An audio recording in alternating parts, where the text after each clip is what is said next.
Never run out of battery again with the INIU portable charger, the slimmest 10,000 milliamp hour power bank that keeps your devices charged on the go. Stay powered up wherever you go. Click the link in the video description to shop now on Amazon. Welcome to TVT Daily. I'm your host, and here's a teapot full of news for you all. So, Donald Trump recently ordered the reopening of Alcatraz prison, but what sparked this decision? Well, it turns out that the president has been binge-watching some classic movies about the infamous island prison on MGM+, including Birdman of Alcatraz, Escape from Alcatraz, and The Rock. Now, you might wonder how these movies could possibly have an impact on Trump's policies, but bear with me. It seems that Trump's fascination with Alcatraz started after watching Clint Eastwood's Escape from Alcatraz in 1979. Eastwood's portrayal of Frank Morris, a prisoner who escapes from the island, has been etched into popular culture and even inspired speculation about what really happened to the three prisoners who broke out all those years ago. But here's the thing. These movies don't exactly portray Alcatraz as a symbol of law enforcement at its finest. In fact, they show it as a place where inmates are subjected to harsh treatment and forced to endure inhuman conditions. And yet, Trump seems to have taken a different view, seeing the prison as a physical or mental gauntlet that needs to be overcome.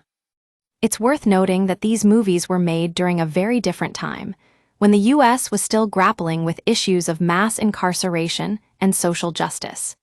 Eastwood's Escape from Alcatraz, in particular, is known for its nuanced portrayal of the prisoners' motivations and their desire for freedom, rather than just fighting against their captors. Now, you might be wondering what Trump's take on Alcatraz is all about. Well, it seems that he sees the island as a symbol of his own values, individual freedom, self-reliance, and a general disdain for authority. But, as we've seen with these movies, this view is far from accurate. The thing is, the real story behind Alcatraz is much more complex than a simple tale of good versus evil. The prison was closed in 1963 due to its enormous cost, and the mystery surrounding the three prisoners who broke out has never been fully solved. So, what's Trump really getting at with this reopening? Well, it seems that he's using Alcatraz as a symbol of his own brand of law enforcement, one that prioritizes individual might over community well-being and social justice. But let's be real, folks, this isn't exactly the most progressive view of the world.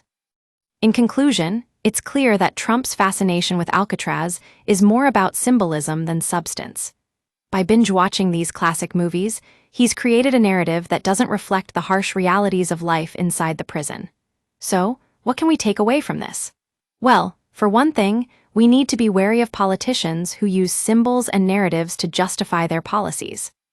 And two, let's keep in mind that the real story behind Alcatraz is far more nuanced than any movie or politician could ever hope to capture. That's it for today's Tea Time Chat on TVT Daily. Thanks for joining me.